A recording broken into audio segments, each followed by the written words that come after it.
There was a time, 2011, where the number of Yakuza were about 80,000. And, you could still go to the newsstand and buy a Yakuza fanzine. This is the 35th edition. But laws targeting them and really important laws passed in 2011, which criminalized paying them off, meaning if you pay off the Yakuza, you're not a victim, you're a criminal, have really put a dent in their lifestyle and in their criminal undertakings. Essentially, the Yakuza for many years traded on the fact that you wanted to have that corporate symbol, you wanted to have that business card, and you would show it to people and they would be afraid and they would pay you money. Extortion was their bread and butter. But over the years, extortion has dropped. The number of members has dropped from 80,000 in 2011 to 24,000 now. Nobody is joining, so the average age of the Yakuza is now 55. I'm 55. I sat down with one Yakuza. I can't call him as a friend, but someone who I went to college with. And he's got an interesting life story. And we were both sort of going like, which of us will fade out first, the newspaper reporters or you guys? And it's a bleak prospect. It's a close-run thing. So for younger people who are looking into criminal enterprises, there's no benefit to being a Yakuza. There's no benefit to paying the association dues because you don't get anything out of it. If you're a Yakuza and you show someone your business card, you can immediately be arrested for making a threat. So in their absence, the kinds of things that they used to do, shakedowns, getting protection money, racketeering, are taken up by amateurs and people who have no need to have a public face. And because they have no concern about public images, which the Yakuza do, they're more ruthless and they're more willing to use and exploit people and cut them loose.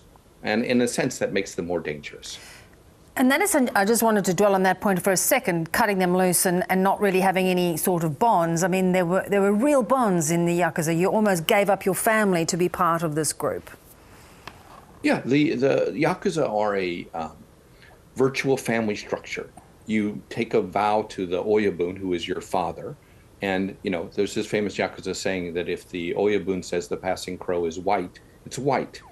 And your relationship with your brothers and your uncles in this all very male family were, your life and your loyalty. And people were willing to die for that.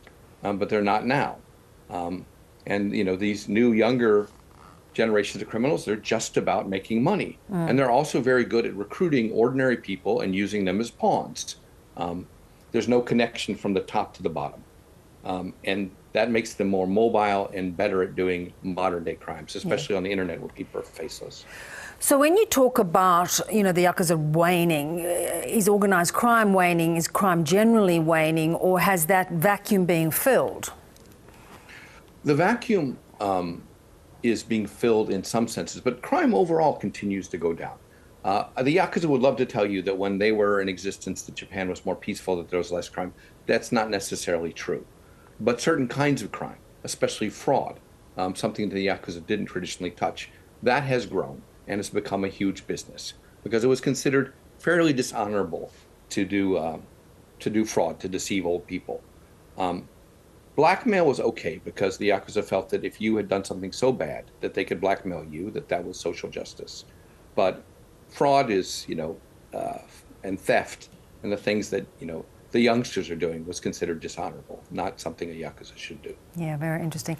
So this kind of disorganized structure of the Tokuryu, I mean, how problematic is that and how hard is it then for police to clamp down on them?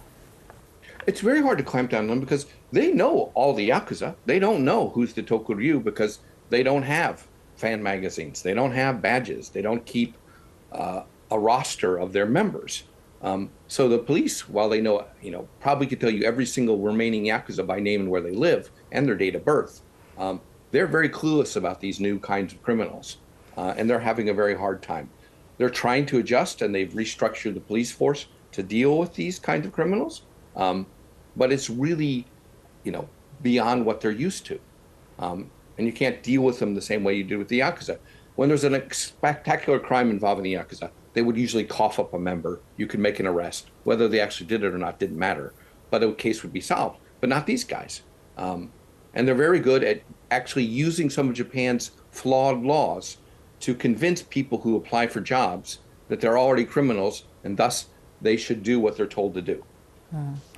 That is one of the scary things about these guys is that they enlist basically innocent people in crimes, make them feel like they have no choice but to participate in them. Yeah, that's something the Yakuza would never do. So there's those standover tactics being deployed. And sort of when people are brought in sort of with no real choice in these circumstances, are they often just briefly there for a certain purpose and then they're allowed to get on with their business, or are they forever sort of targeted? They are sucked in that business until they get caught, and then they get cut loose. The most common way they're recruited is there's a job ad for something, make a lot of money at one time. They send in a photo of their license or their personal or their national insurance card, something that identifies them. Then the criminals contact them and said, you've already agreed to be part of a criminal conspiracy. If you don't participate, we're going to turn you into the police. Then they do what they're told, which is either pick up some money, pretend to be someone, go to someone's house and receive their ATM card, and take out the money and give the money to the criminals. That's the most insidious part about these things, is that they involve non-criminals in criminal activity. If everybody was in on it, it would be a little less scary. But the fact that, someone who's just not very smart can get involved in a criminal conspiracy makes them really scary. And really quite dangerous. And, I think just globally, Jake, we've got this real problem with fraud in so many ways. This is the biggest sort of growth of crime globally. In Cambodia, you have people going there on trips or being offered jobs and basically being turned into slaves that are doing, fraud calling. It is a huge industry. And people don't know how to deal with it. And certainly the Japanese police are up in arms as to how they should deal with it. Yeah. At least they've addressed the problem and realized that once you get rid of the Yakuza, you're not rid of all your problems. Sort of almost feels like there was an order with the Yakuza that is very Japanese, that's now being lost. Yeah, it was very Japanese. I don't want to justify the Yakuza, but on their walls, they would have a list of things that you couldn't do. And that was theft, that was robbery, that was sexual assault. And fraud was considered one of those things that wasn't couth either. Jake, so appreciate you delving into this dark world, this noir world, as you write about. Thank you. Thanks for having me, Beverly.